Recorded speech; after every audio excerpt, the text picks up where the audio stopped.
Hi, everyone, and welcome to the Research Product Showcase, Insights from Start to Finish and Beyond. So thank you for sticking with us today, and I'm excited to present the Research Product Showcase here. I'll give a few seconds for people to join this session. I know we're running a lot of concurrent sessions here, so things can take some time to move back and forth, but if you are here for the Research Product Showcase, you're in the right spot, and I'm excited to spend the next 30 to 45 minutes with you and dive into some of the research features and functionality that we have released, and then also talk a little bit about some of the features and functionality that we're going to be releasing as well. So I think we can jump right into it now, and as more folks join, they can catch up.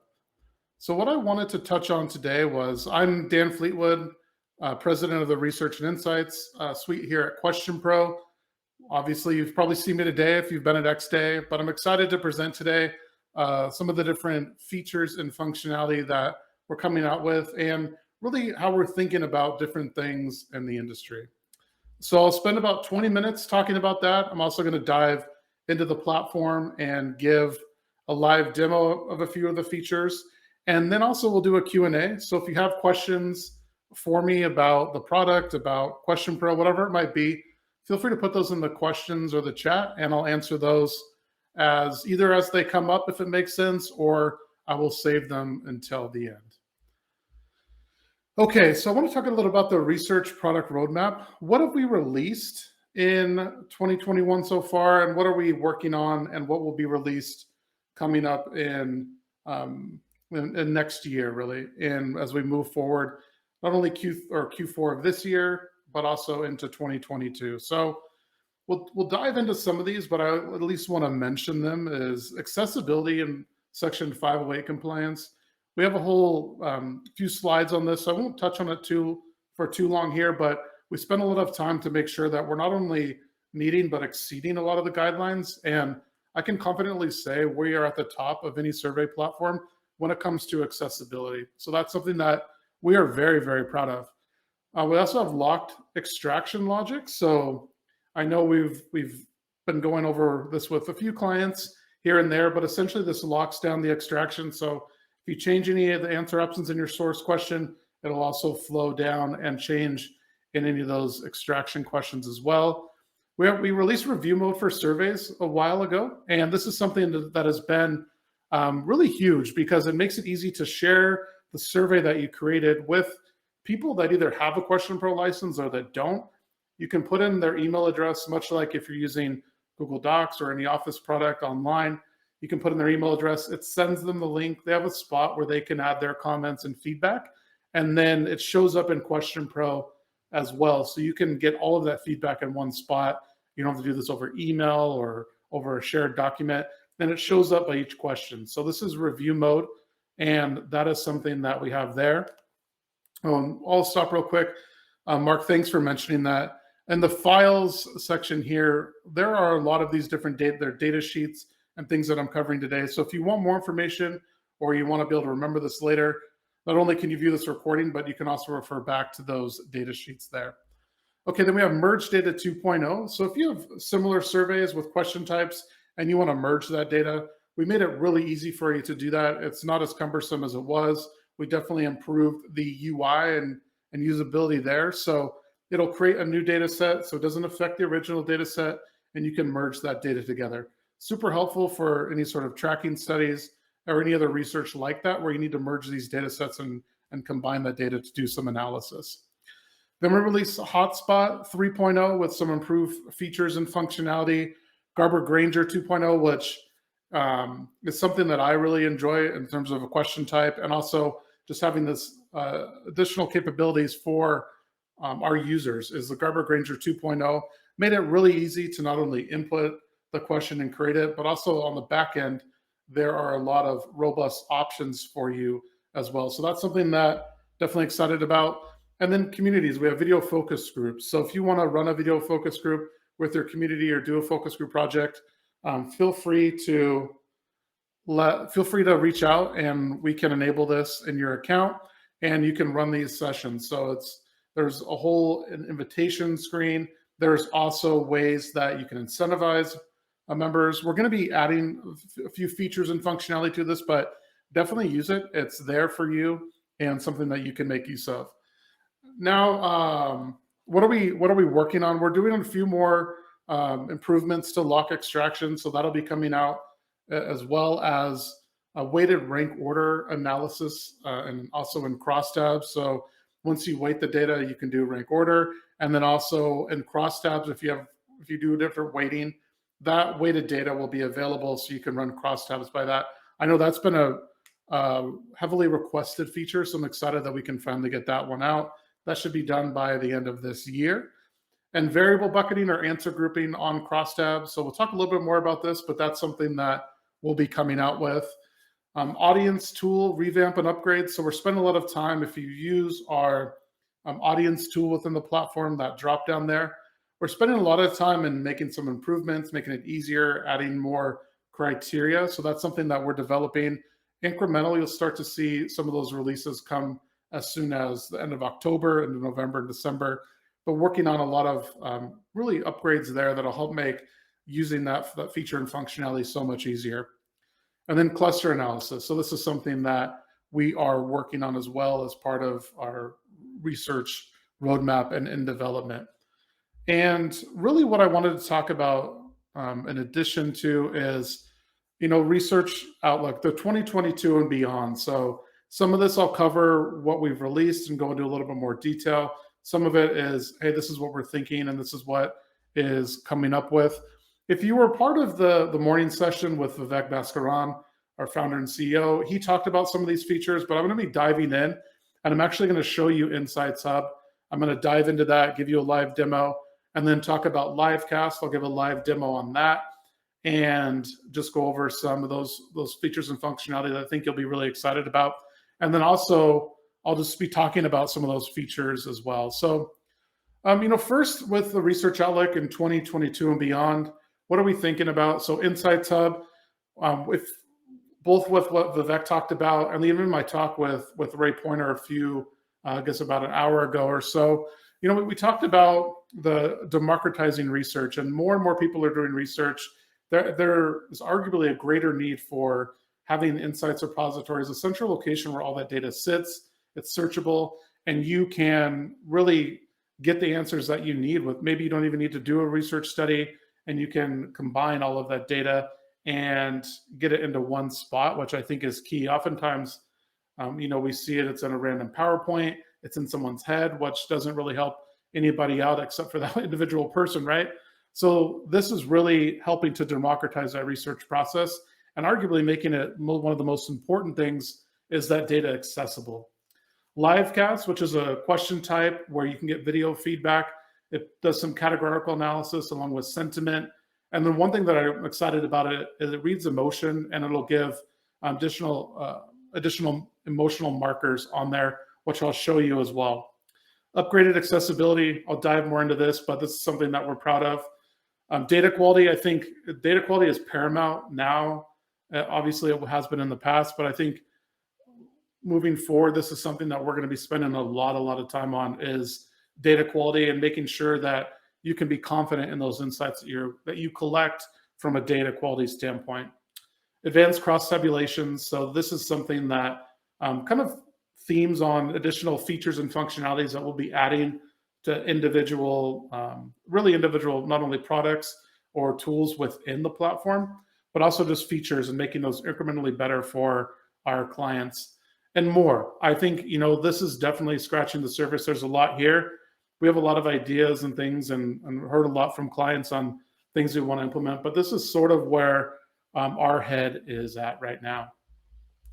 So want to talk a little bit about InsightsHub for those of you who maybe aren't familiar with it.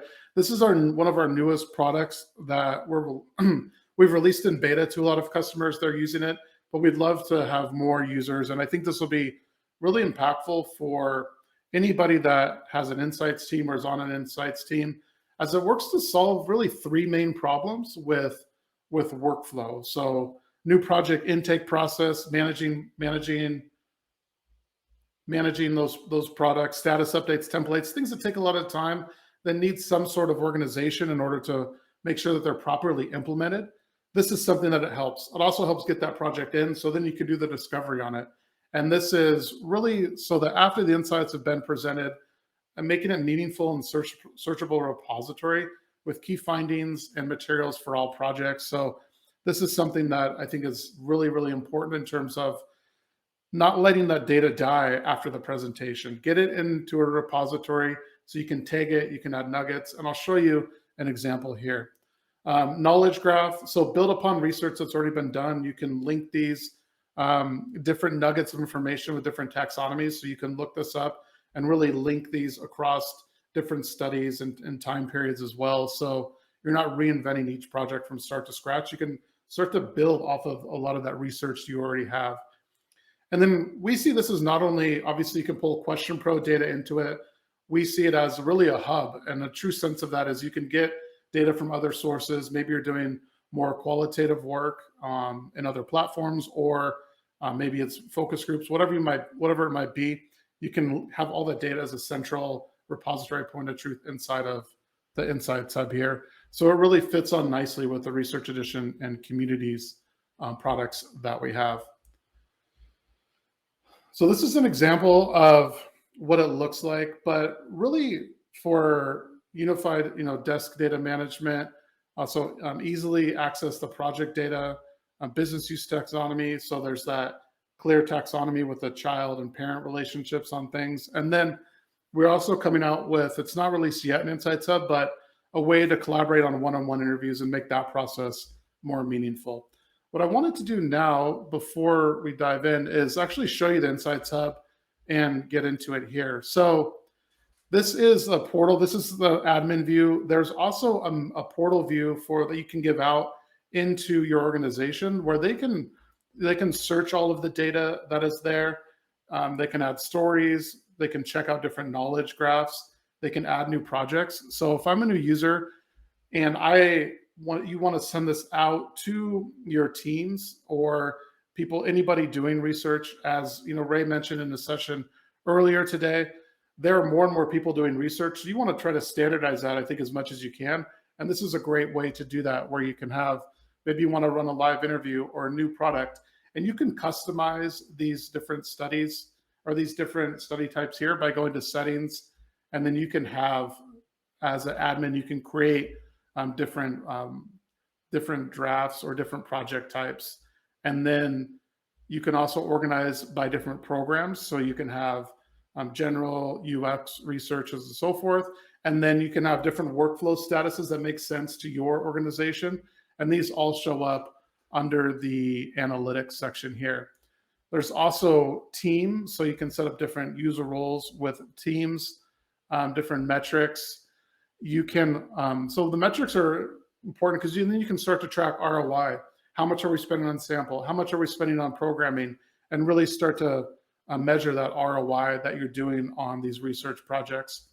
A knowledge graph, you can start to really build a taxonomy and hierarchy of the data that you're collecting. And so this is all searchable under the home screen. So if you have, in this example, it's different widgets, but it could be different products, different service lines of business, and you can check out different materials. So if it's metal or plastic, you can build on that. Same thing with the color here, type. You can, again, this is all customizable.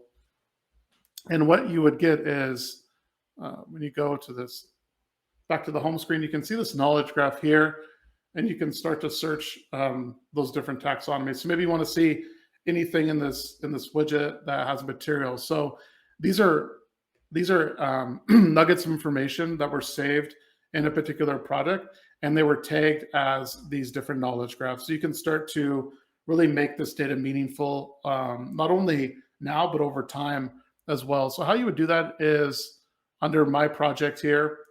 You can see this is a queued project. So this is a project that someone submitted that they want to be run. You can click on this and you can see all of the different data here, who it was requested by, the status, the description. You can program in different questions that you want to collect in. So that's something that you can do as well.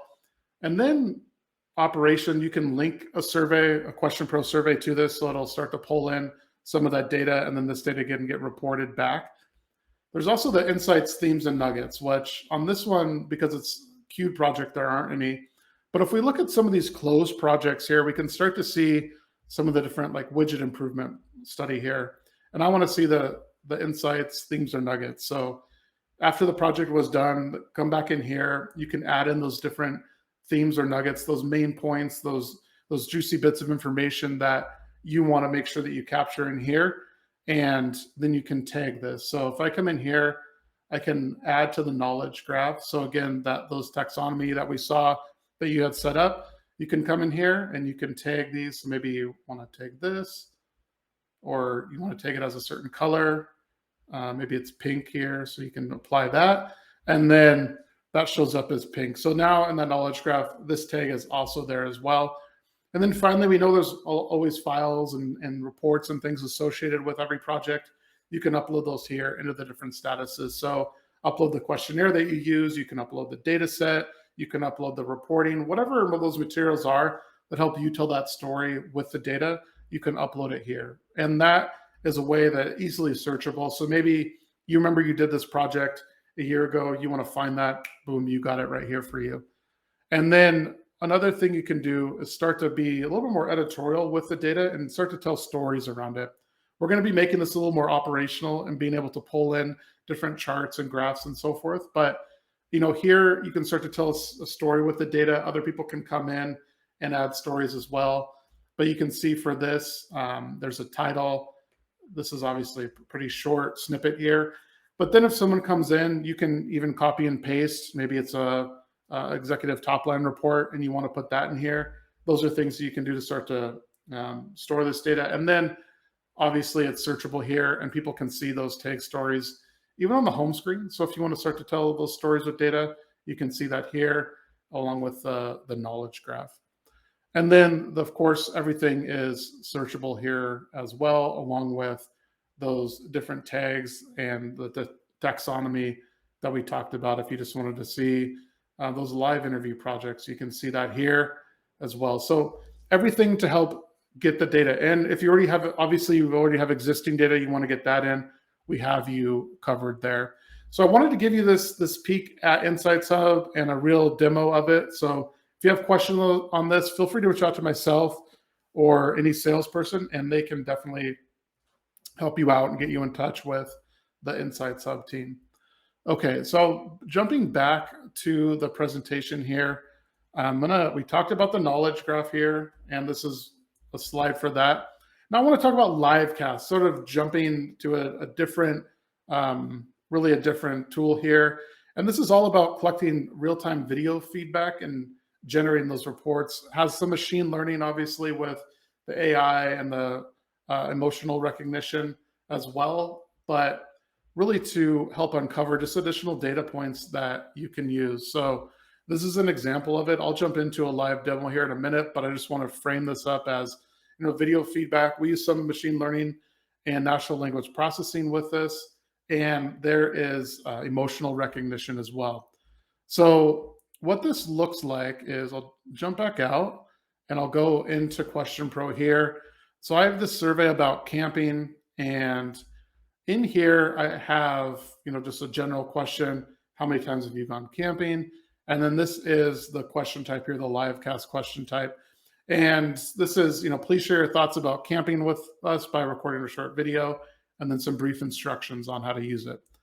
So I won't go into the survey side of it, but on the analytics here, I'll show you what the analysis that you can get from it and all of the different data. So go with LiveCast analysis, and I've already run this, but if you wanted to run a new report, you can do that here. You can enter the name in. If you have more than one LiveCast question, you can select the question type here. You can have different data filters. So let's say you wanted to filter these reports by different segments. Maybe it's different business segments or uses, or male, female, different ages. You can do that and start to really filter this data.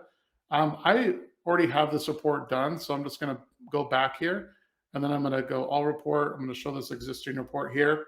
And this is the data that you get. So you can see here that there is sentiment analysis done. So fresh air, fun, technology, great experience. And again, this is all tell us if you like camping, or tell us about camping. So You can see that here are the videos that people submitted here. And obviously I submitted one here, and it shows the positive, negative sentiment of it. But then if I click into any of these, what's interesting is it also gives me the emotional recognition. So were they tentative? Were they analytical? These are all just additional data points that you can use in your research, and also how authentic are they? So I think if they're kind of tentative about their response, maybe they're not so sure. But if analytical means she was really thinking about this response, as noted um, in her expressions and so forth, her emotions.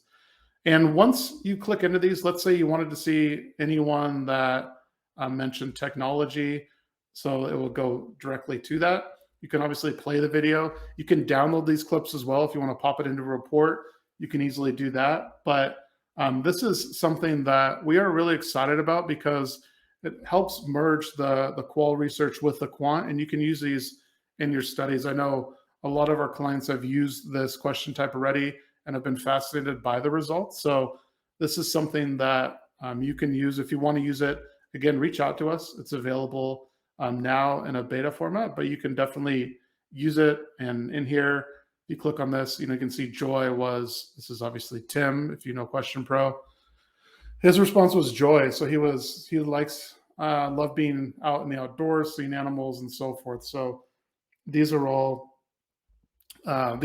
things that can be done with this question type here. So if you're looking to kind of get more quantitative feedback and you want to make it in a meaningful way rather than just getting the video and layer on some of the machine learning and different processing that we do, this is a great way to go about it here. And you can see that it automatically tags it. If you don't like the tags, no big deal. You can just X out of it and it gets rid of it there. So you can start to do some tag management as well. And what I really like is, look at lots of mosquitoes or bugs. Like that's exactly, what I said here. So really interesting and a great question type that you can instantly make use of. So if you have any questions about that, feel free to let me know. Okay, moving on here into upgraded accessibility. So again, we now have exceeded the standard of accessibility and are one of the only, I'd say the best platform that really takes into account all these different things and have that level of security that is really, or accessibility rather, excuse me, that is really unmatched. So we make our platform accessible to those who may have sight, motor, cognitive, and speech hearing difficulties. So Section 508 compliant. The Web Content Accessibility Guidelines is 2.0. This is where the level that we have achieved and what we're measured against. And this is why I'm saying that we are the best in the industry here, because not even a lot of organizations outside of surveys aren't even the AA compliant here. So that's something that we're really proud of, and just to be that inclusion. And yeah, Tim, thanks for putting that in the chat, the Inclusion Hub. So we are certified on the Inclusion Hub as well, which is a really proud moment for us. And then we have disability innovation, inclusive design. So that is something that we wanted to talk about and bring up and make sure that everybody knew. And Ira, I see your question here. I'll address that. I'll address that coming up here. In the Q&A section, that is. So data quality, this is something that we've been harping on. I know Tim, who works closely with me, has been mentioning that, hey, we need to get better here.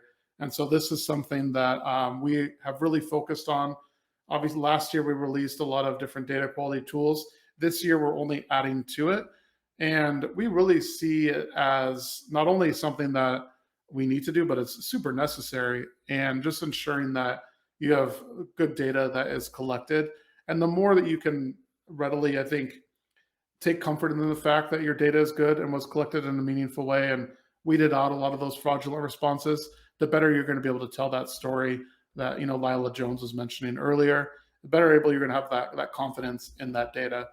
So we take not only a behavioral approach, but a technological approach as well. So whereas other quality checks don't factor in a lot of these different things, we do a lot to try to weed out people via different attention checks, behavioral approach, and supplier diversity as well. So not only making sure that we're not pulling just from one data source, that it's a diverse group there as well that we're getting our sample from, and really weeding out those respondents and giving that feedback back to them that, hey, this isn't a good response. And what we like to do is the ability to weed those people out before they even get into your survey. That's one component. But if they do get in, then you have those data quality checks that you can weed people out via obviously straight lining and speeders, different attention checks. And these are all things that we're thinking about from a data quality standpoint. And so we have 7 levels of data quality in the system. We also have high quality data for decisions that obviously that is a result that you get by having some of these data quality checks. Avoid unnecessary delays and cost overruns. Obviously, nobody likes that. But one thing that we have is a red herring or trap question termination status. So you can put these inside of your survey, and it won't show up as a normal terminate. It'll show up as that data quality terminate, which helps not only from I think kind of a categorical standpoint, but also it helps out with, if you're using panel companies and they have the data quality terminate, where they can make that a data quality terminate, and then it helps out with incidents and so forth, as it's not showing up as a regular terminated status. So different things that we're doing. I think we'll continue to get better, improving libraries for gibberish open ends and things like that. These are all things that we're doing because we definitely see that data quality is something that we're going to continue to focus on, as I mentioned earlier here today. All right, advanced cross-tabulation. This is something that, believe it or not, I'm actually pretty excited that we're getting a lot of these features in here with being able to use the weighted data sets. These are things that are upcoming here. I'll get to those first, I guess. Analyze those weighted data sets, and then answer grouping. So being able to take answers from one or more questions, group those together so you can analyze those in a combined fashion on the cross-tabulation report is something that I think is key. A lot of clients have been asking for these two things. So I'm excited that we can be able to deliver this by the end of this year. Those are things that are upcoming. So definitely more on that. I can tell you something that's coming out in the October release is the ability to run more confidence intervals. So at 90, 95%, 99%, you can run those different confidence intervals within the crosstab. So that's something that I think is a big change and will be a big help, for all of our clients. And then better visualization for analysis. We kind of revamped the UI on this and made it a little more sleek, modern, but also more, I think it's easier to read as well. So these are all things that we're thinking about in terms of crosstabs and what can we do to continue to incrementally make the product better for you all and our clients.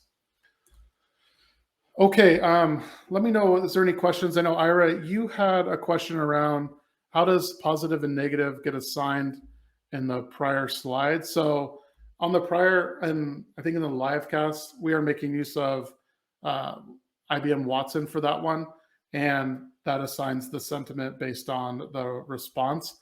The emotion, we're tapping into a library there to get the emotion from the video, and that assigns it automatically there. So that's how we're getting that. I know we'll probably be making some changes now that you probably saw earlier, that I saw a question came in around Bright AI and the acquisition that they've announced today and what that means. So we'll probably be using more and more of their technology, which will obviously provide richer data. So that's something that we are excited about as well, that we'll kind of dive more into as that acquisition becomes more on our purview and we start to integrate more in.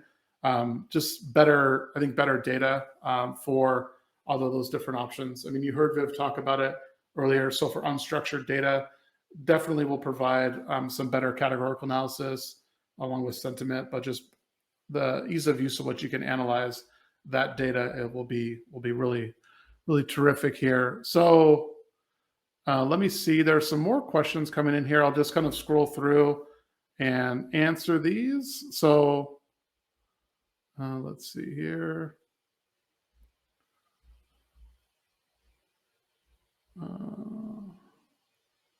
So Gordon says, you refer to data quality. As you probably know, if measures used in surveys are not reliable and valid, then the conclusions drawn from the data and analysis will be in doubt. 100% agree with that. How much attention is given to the science of measuring attitudes, emotional traits, etc., so that clients can benefit from it? So we give a lot of thought into the science of measuring attitudes and so forth.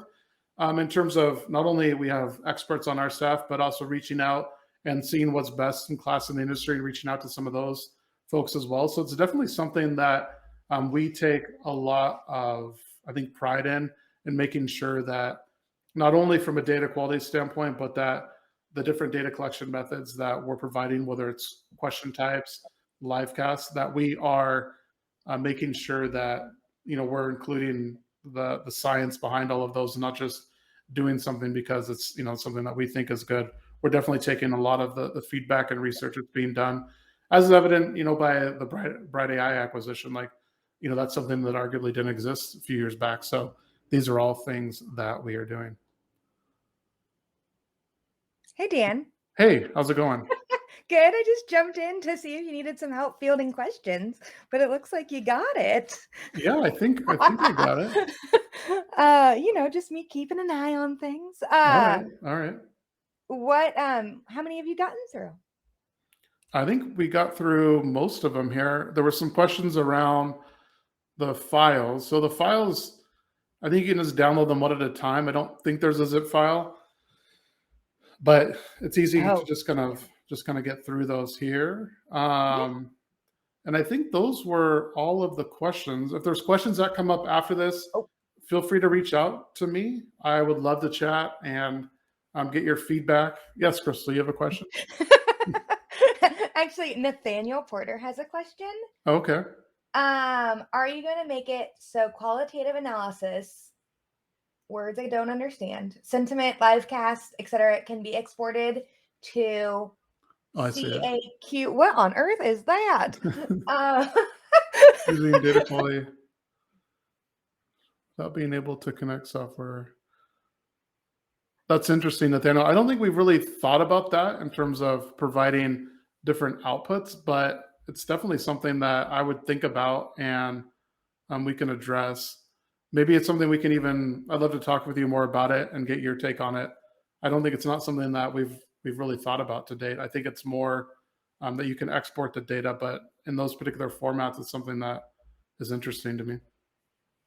Another question that came through is, what benefit can customers realize from the acquisition of Bright AI?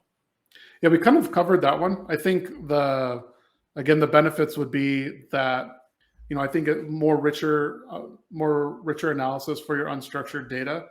And I think a lot of the benefits will be realized as this, as the acquisition continues to, get more real to us. I think it's definitely new for us in terms of what exactly is going to happen. But I know a lot of those will be going to the research platform first, which obviously I'm excited about there. So, of course, more to come there. Everything comes to the research platform first. Hey, I'm not going to dog on you in your session. I'm here to support you. See, come on. And did you answer Gordon's question about data quality? You did. Yep. Oh, great. And we answered Ira's question as well. So I think we hit all the questions. Let me see. Is there any more? Oh, here's another one. Hold on. As specialization increases in research agencies, how do you see a platform like QuestionPro supporting these researchers? Jeez. I would say as specialization increases, we're the best platform because we have all of the different advanced question types and analysis that you would want to do and that you can really offer as a benefit. Not everybody knows about even some of the things we'll be talking about here in a couple minutes with Marissa and Stephanie around, max diff, conjoint, around different types of Garber-Granger or, different types of price analytics like Garber-Granger or Van Westendorp. You can really be the expert and we can be the guide to that. And in terms of we can give you the tools that you need to really set your research agency apart. So I would say very complementary with that shift. What are the advantages over Qualtrics? All of them. Yeah, I would love to talk about advantages over Qualtrics, Ira, but why don't we set up a call and I can tell you everything and all those different details. We can do that offline. Yeah. Another I'm going to do a not so subtle plug is for our QuestionPro certification program. Yes. So why do you think it's important for customers and non-customers to go through a certification program? You can use me as a live example. Yeah. Crystal, you gained a lot of knowledge by going through the platform, did you? It's true, actually. Yeah. It actually helped my job a lot. See, I know. And I think not only you, but people at an organization, if you have new team members joining, or even people that maybe they've programmed a few surveys, but they're by no means that knowledgeable about it, you can have them go through the QuestionPro certification, and then it'll set the bar for them in terms of their knowledge and different question types that they can use and so forth. So I would definitely recommend the certification. I love that. Not only because my team came up with it, but because I think you should. And my team is working on a secret project with it too. You're working on a what? A secret project. We're going to help rebrand it. Oh, okay. Perfect. Ooh, Cassidy, several of my colleagues did the certification course, and it was really helpful for us in collaborating on our surveys and research. Awesome. That's great. That's great feedback. Thanks, Cassidy. Awesome. Wow, you guys, I love XDay. It just gives us so many compliments. Yeah. Even Nathaniel said the same thing. Nathaniel, thank you. I need to talk to you for sure now. No. Okay, well, I didn't mean to jump in here and startle you. No, I think that's fine. I'm glad you did. I think that's about it for today. Oh, one more thing is, so we're hiring. We have a number of job openings. So if you're looking, or if you see different colleagues that you might know that are looking for something, feel free to send them my way. We're looking for a number of positions, director level positions for communities, help manage that, managed services, so different services that research services we're offering to clients, and then InsightsHub. So those are all director. And then we also are always looking for good research account executives that can help us out in selling the product. So if you are interested, or you know anybody, feel free to reach out to your network and send them my way. Happy to give you more in-depth information around each of these open positions here. And then you get to work with me and Dan every day. Yeah, that would be a blast. So no, thank you very much for listening and to the Research Product Showcase. If you want more information, feel free to reach out to me. Hope you found it very valuable.